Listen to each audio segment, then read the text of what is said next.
الصلاة والسلام على سید المرسلین اما بعد فاعوذ باللہ من الشیطان الرجیم بسم اللہ الرحمن الرحیم الصلاة والسلام علیک یا رسول اللہ وعلی آلک واصحابک یا حبیب اللہ الصلاة والسلام علیک یا نبی اللہ وعلی آلک واصحابک یا نور اللہ۔ آج ایک بڑا ہی عجیب و غریب بھی اور دردناک واقعہ بھی ہے۔ نبی پاک علیہ الصلوۃ والسلام سے ہم سب کو بے انتہا محبت ہے اور یہ ایمان کی جان ہے۔ نبی پاک سے محبت نہیں تو ایمان بھی کمپلیٹ نہیں ہوتا، اور جب نبی پاک علیہ الصلوۃ والسلام کو تکلیف پہنچے یا نبی پاک علیہ الصلوۃ والسلام کو کسی طرح کی کوئی ایذا پہنچے تو یقیناً جب امتی اس کو پڑھتا ہے سنتا ہے تو دل پر بھی تکلیف ہوتی ہے۔ ایک ایسا ہی واقعہ جس میں ہمارے آقا علیہ الصلوۃ والسلام کو تکلیف پہنچائی گئی، نبی پاک علیہ الصلوۃ والسلام پر جادو کیا گیا۔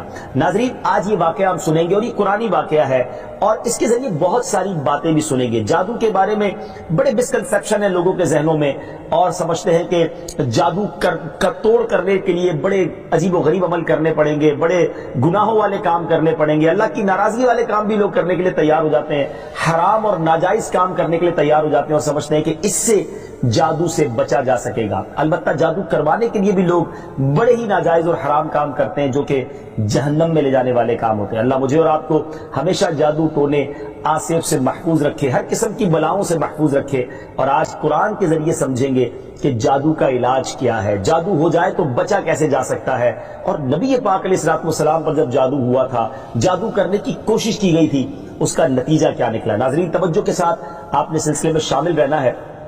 روایت یہ ہے کہ لبید بن عاصم یہودی اور اس کی بیٹیوں نے نبی پاک علیہ الصلوۃ والسلام پر جادو کر دیا، جس کا اثر پیارے آقا علیہ الصلوۃ والسلام کے جسم پر نمودار ہوا۔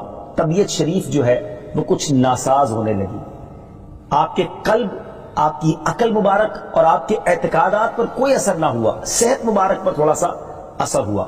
چند روز بعد حضرت جبریل امین بارگاہ رسالت میں حاضر ہوئے اور عرض کی، یا رسول اللہ صلی اللہ علیہ وسلم، ایک یہودی نے آپ صلی اللہ علیہ وسلم پر جادو کر دیا ہے، اور جادو کا جو سامان ہے وہ فلاں کنویں میں ایک پتھر کے نیچے دبا ہوا ہے۔ سرور کائنات علیہ الصلوۃ والسلام نے حضرت علی مولا کائنات شیر خدا کرم اللہ تعالی وجہ الکریم کو بھیجا۔ انہوں نے کنویں کا پانی نکالا اور پتھر اٹھایا تو اس کے نیچے سے کھجور کے گھابے کی تھیلی برآمد ہوئی، یعنی کھجور کے جو چھلکے ہوتے ہیں اس طرح کی تھیلی برآمد ہوئی، اور اس میں نبی پاک علیہ الصلوۃ والسلام کے منہ مبارک جو کنگھی سے ٹوٹے تھے، اور کنگھی کے ٹوٹے ہوئے کچھ دندانے، اور ایک ڈور یا کمان کا چلہ جس میں 11 گٹھانے لگی ہوئی تھی، اور ایک موم کا پتلا تھا جس میں 11 سوئیاں چبھی ہوئی تھی۔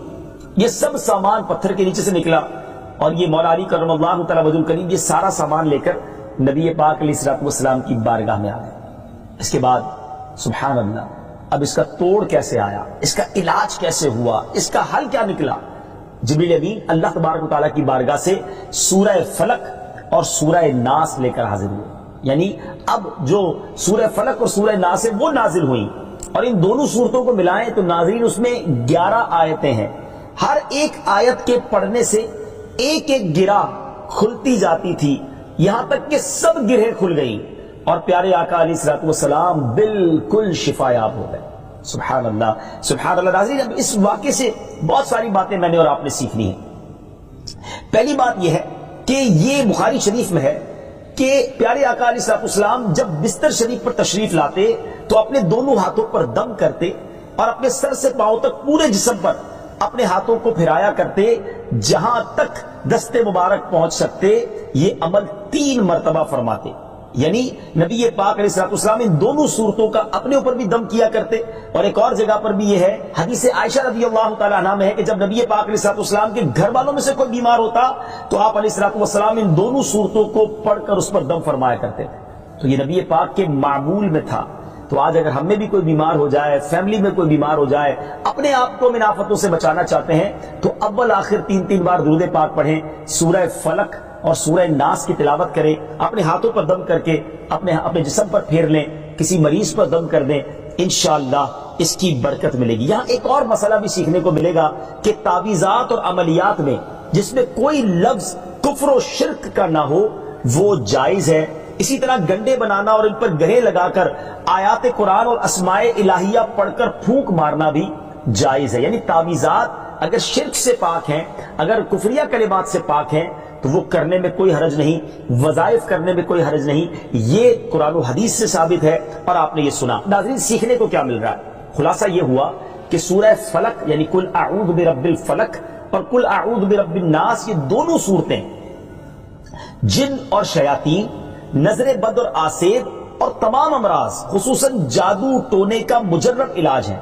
ان کو لکھ کر تعویذ بنائیں، گلے میں پہنائیں اور ان کو بار بار پڑھ کر مریض پر دم کریں اور کھانے اور پانی اور دواؤں پر پڑھ کر پھونک دیں اور پھر مریض کو کھانا وغیرہ کھلائیں، انشاءاللہ عز و جل ہر مرض اور بالخصوص جادو ٹونا دفع ہو جائے گا، مریض شفا یاب ہو جائے گا۔ اسی طرح قرآن مجید کی دوسری تمام صورتوں کی خصوصی خواص ہیں جن کو بہت خوبصورت کتاب جنتی زیور ہے اس میں بھی آپ پڑھ سکتے ہیں ناظرین۔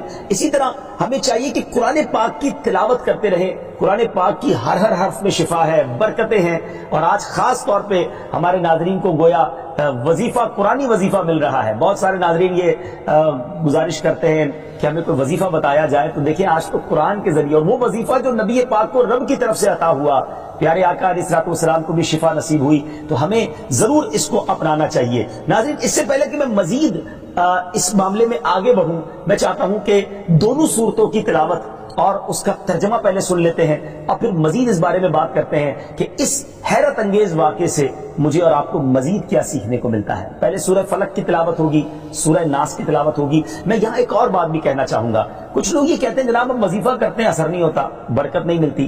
پہلے یہ چیک کر لیں کہ آپ کے مخارج ٹھیک ہیں، آپ تلاوت صحیح مخارج کے ساتھ کرتے ہیں۔ تو اب جو تلاوت آپ سنیں گے نا تو اس میں یہ بھی چیک کر لیں کہ آپ کیا اسی طرح کے تلفظ کے ساتھ پڑھتے ہیں، اور اگر مسٹیک کر رہے ہیں تو قرآن پاک صحیح طریقے سے پڑھیے، پھر دیکھیے اس کی کیسی برکتیں ملتی ہیں۔ آئیے سورہ فلق اور سورہ ناس کی تلاوت اور اس کا ترجمہ۔ قل اعوذ برب الفلق من شر ما خلق ومن شر غاسق اذا وقب ومن شر النفاثات في العقد ومن شر حاسد اذا حسد۔ تم فرماؤ میں اس کی پناہ لیتا ہوں جو صبح کا پیدا کرنے والا ہے، اس کی سب مخلوق کے شر سے، اور اندھیری ڈالنے والے کے شر سے جب وہ ڈوبے، اور ان عورتوں کے شر سے جو گروہ میں پھونکتی ہیں، اور حسد والے کے شر سے جب وہ مجھ سے جلے۔ قل اعوذ برب الناس ملک الناس الہ الناس من شر الوسواس الخناس الذي يوسوس في صدور الناس من الجنة والناس۔ تم کہو میں اس کی پناہ میں آیا جو سب لوگوں کا رب، سب لوگوں کا بادشاہ، سب لوگوں کا خدا، اس کے شر سے جو دل میں برے خطرے ڈالے اور دبک رہے، وہ جو لوگوں کے دلوں میں وسوسے ڈالتے ہیں، جن اور آدمی۔ ناظرین سورہ فلق اور سورہ ناس کے بے شمار فضائل و برکات ہیں۔ ایک اور حدیث پاک سنیے، حضرت عبداللہ بن خبیب رضی اللہ تعالیٰ عنہ فرماتے ہیں کہ ہم پر ہلکی بارش ہوئی اور اس وقت اندھیرا چھایا ہوا تھا، اور ہم پیارے آقا علیہ الصلوۃ والسلام کا انتظار کر رہے تھے کہ وہ آ کر ہمیں نماز پڑھائیں۔ پھر نبی پاک علیہ الصلوۃ والسلام ہمیں نماز پڑھانے کے لیے تشریف لائے اور ارشاد فرمایا پڑھو۔ میں نے عرض کی کیا پڑھوں؟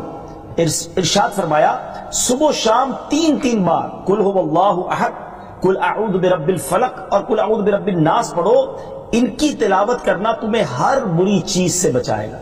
چلیں ایک اور وظیفہ مل گیا، سورہ اخلاص کو بھی شامل کر رہے ہیں، تو صبح و شام پڑھیں تو انشاءاللہ بری آفتوں سے، مصیبتوں سے، جادو ٹونے سے، آسیب سے، ان طرح کی بلاؤں سے انشاءاللہ محفوظ رہیں گے۔ ناظرین یہاں کچھ مسائل بھی سیکھ لیتے ہیں۔ حضرت اسماء بنت امیس رضی اللہ تعالیٰ عنہ نے عرض کی یا رسول اللہ صلی اللہ تعالیٰ علیہ وسلم، جعفر کے بچوں کو جلد نظر ہوتی ہے، کیا مجھے اجازت ہے کہ ان کے لیے عمل کروں؟ نبی پاک علیہ الصلوۃ والسلام نے اجازت عطا فرمائی۔ تو سیکھنے کو یہ ملا کہ تعویذ اور عملیات جن میں کفر و شرک نہ ہو، کوئی کلمہ ناجائز نہ ہو، تو اس میں جو ہے وہ تعویذ کرنا، عمل کرنا جائز ہے، اور خاص کر وہ عمل جو آیات قرآنیہ سے کیے جائیں یا احادیث میں وارد ہوئے ہوں۔ اسی طرح چند مسائل بھی سیکھنے کو ملے۔ یہ دونوں صورتیں جو ہیں ان کے شان نزول سے ہمیں معلومات کیا ملتی ہے۔ نمبر ایک، جادو اور اس کی تاثیر حق ہے۔ کچھ لوگ جادو کا انکار کر دیتے ہیں، یہ درست نہیں ہے۔ جادو اور اس کی تاثیر حق ہے کیونکہ قرآن میں اس کا ذکر ہے، اور نبی پاک علیہ الصلوۃ والسلام پر بھی آپ کی صحت مبارک پر اس کا اثر ہوا۔ نمبر دو، نبی کے جسم پر جادو کا اثر ہو سکتا ہے، جیسے تلوار، تیر اور نیزے کا بھی اثر ہوتا ہے۔ یہ شان نبوت کے خلاف نہیں ہے۔ ہاں، ایسا اثر نہیں ہو سکتا کہ جس سے نبوت کے متعلقہ امور میں خلل آ جائے۔ حضرت موسیٰ علیہ السلام کے مقابلے میں جادوگر بالآخر اس لیے فیل ہوئے کیونکہ وہاں جادو سے معجزے کا مقابلہ تھا، ورنہ حضرت موسیٰ علیہ السلام کے خیال پر بھی اس جادو نے اثر کیا کہ ان کو خیال ہوا کہ یہ لاٹھیاں رسیاں چل رہی ہیں۔ نبی کریم علیہ السلام کے خیال پر بھی اسی طرح یہی اثر ہوا تھا۔ نمبر تین، جادو کو دور کرنے میں سورہ فلق اور سورہ ناس کو خصوصی تاثیر حاصل ہے۔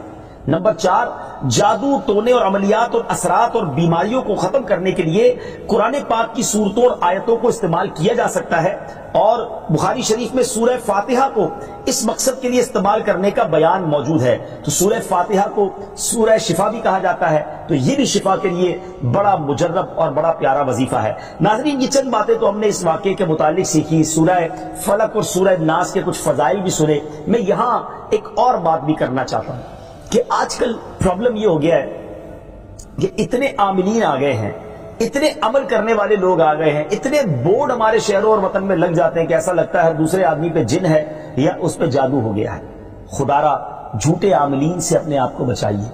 اگر جینے کی تمنا ہے تو کچھ پہچان پیدا کر۔ لوگوں کے گھر بک جاتے ہیں، لوگوں کی عزتیں پامال ہو جاتی ہیں، عجیب ماحول ہو گیا ہے۔ کچھ بد نصیب تو وہ ہیں جو کسی کو تباہ کرنے کے لیے جادو کروانے جاتے ہیں اور ہزاروں لاکھوں روپے خرچ کرتے ہیں، اور پھر بیچارے کچھ جب بیمار ہو جاتے ہیں تو اپنا بعض اوقات ڈاکٹری مسئلہ ہوتا ہے، وہ بھی کسی عامل کے ہتھے چڑھ جاتے ہیں، اور وہ کہتا ہے جناب آپ کے گھر میں بہت برا عمل ہوا ہے، فلاں جگہ کوئی چیز دبی ہوئی ہے، اور اس کو اب سنبھالنے کے لیے، اس کو نکالنے کے لیے اتنے بکرے چاہیے، اتنے مرغے چاہیے، اتنے انڈے چاہیے، قبرستان میں یہ عمل کرنا ہوگا، اور پھر غریب آدمی اپنی چیزوں کو بیچ کر ہزاروں لاکھوں روپے دے دیتے ہیں اور خاندان کے خاندان ٹوٹ جاتے ہیں۔ ایسا نہ کریں، پلیز ایسا نہ کریں۔ بلکہ میں تو ان عاملین سے بھی گزارش کروں گا کہ حلال روزی کی طرف آئیں۔ دعوت اسلامی نے بڑا شاندار ایک انداز اختیار کیا، اللہ سلامت رکھے دعوت اسلامی کے مدنی ماحول کو۔ ناظرین، آپ سوچ رہے ہوں گے کہ پھر ہماری بیماریوں کے لیے ہم تعویذ کس سے لیں، ہم یہ وظائف کہاں سے لیں؟ آپ کی دعوت اسلامی ہے نا، الحمدللہ دعوت اسلامی کا ایک شعبہ ہے جس کا نام ہی مکتوبات و تعویذات عطاریہ ہے۔ اس میں آپ کو بغیر کسی فیس کے، جی ہاں بغیر کسی فیس کے، لاکھوں لاکھ تعویذ ہر مہینے ناظرین یہاں سے دیے جاتے ہیں، پوسٹ بھی کیے جاتے ہیں، کوریئر بھی کیے جاتے ہیں، اس کی بھی کوئی فیس نہیں لی جاتی۔ تو یہ تعویذات آپ دعوت اسلامی کے مرکز سے رابطہ کر کے لے لیجئے۔ آن لائن تعویذات کی سروس بھی موجود ہے۔ حالانکہ دعوت اسلامی کا اس ڈپارٹمنٹ پر لاکھوں کروڑوں روپے خرچ ہو رہا ہے، مگر اس لیے اس کو فری رکھا ہے تاکہ امت کے لیے آسانی ہو، دکھیاری امت جو ہے ان کے مسائل حل ہو جائیں، نہ جانے کس کی دعا لگ جائے اور ہمارا بیڑا پار ہو جائے۔ ہاں، اس میں یہ ضرور میں کہوں گا کہ وہ لوگ جو یہ پروگرام دیکھ رہے ہیں اور ان کو لگتا ہے کہ میں اس شعبے کو سپورٹ کروں، دعوت اسلامی جس شعبے میں خرچ کر رہی ہے اور نہ جانے کتنے دکھیارے مسلمانوں کی دعائیں لے رہی ہے، تو اگر آپ دعوت اسلامی کے شعبہ تعویذات عطاریہ میں سپورٹ کرنا چاہتے ہیں، اپنا ڈونیشن دینا چاہتے ہیں، تو بھی ہم سے رابطہ کر لیجئے۔ لیکن پلیز ان جھوٹے عاملوں سے اپنے آپ کو بچائیے۔ اور مجھے جو ناظرین سن رہے ہیں، ہر بندے پر جادو نہیں ہوتا، ہر بندے پر جن نہیں آ جاتا، ہر بات میں وسوسہ نہ لایا کریں، وظائف پڑھ لیا کریں۔ صبح شام یہ وظیفہ ہمیں نبی پاک نے دے دیا ہے، صبح گھر سے پڑھ کر نکلے، شام گھر پر آ کر سونے سے پہلے پڑھ لے، آیت الکرسی سونے سے پہلے پڑھ لے، اللہ نے چاہا خیر آپ کا مقدر رہے گی۔ اور مزید ضرورت ہو تو دعوت اسلامی کے اس شعبے سے رابطہ کر لیں۔ میں امید کرتا ہوں کہ آج کے اس واقعے سے ہمیں یہ سیکھنے کو ملا کہ قرآنی وظائف کی کیا اہمیت ہے، اور جائز وظائف کرنے میں، تعویذات کرنے میں کوئی حرج نہیں۔ آخری بات، نبی پاک علیہ السلام کو پتہ چل گیا، جبریل امین نے بتا دیا کہ جادو کس نے کیا ہے، مگر نبی پاک علیہ السلام نے بدلہ نہیں لیا، سزا نہیں دی۔ اس لبید بن عاصم کو، اس کی جو بچیاں تھیں، جو بھی لوگ تھے جادو کرنے والے، سب کو معاف کر دیا۔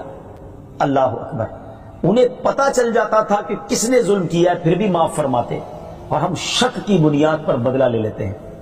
کوئی عامل کہہ دیتا ہے تمہارے گھر میں سین نام کی کوئی عورت ہے، اس نے یہ کیا ہے، اب جتنے سین نام والے ہیں سب کے ساتھ بدگمانی شروع، جب سے سب سے لڑائی شروع، سب کے بارے میں برا سوچنا شروع۔ انسان ہی سے غلطی ہوتی ہے. معافی کرنے والا ذہن رکھیے. معاف کریں گے اللہ تعالیٰ آپ کو معاف کر دے گا. رحم کریں گے آپ پر رحم کیا جائے گا. اللہ مجھے اور آپ کو نبی پاک علیہ الصلوۃ والسلام کی اس مبارک سیرت سے سیکھنا نصیب فرمائے کہ اگر کسی سے غلطی ہو بھی گئی ہے, کسی نے ہمارا برا چاہا بھی ہے اور پتہ بھی چل گیا ہے, تو معاف کرنا اللہ کو بڑا پسند ہے. مشکل ضرور ہے, دل چاہتا ہے میں بھی بدلہ لوں, لیکن مزہ بھی تو یہی ہے نا کہ دل چاہ بھی رہا ہے, غلط بھی کیا ہے سامنے والے نے اور میں بدلہ لے بھی سکتا ہوں, پھر بھی اللہ کی رضا کے لیے معاف کر دیں اور اس نیت سے معاف کریں میرے مالک میں تیرے بندے کو معاف کر رہا ہوں, تو مجھ گناہگار کو معاف فرما دے. اللہ کریم ضرور کرم فرمائے اور یہی اسلام کی خوبصورتی ہے. اللہ مجھے اور آپ کو معافی اور درگزر کا ذہن نصیب فرمائے.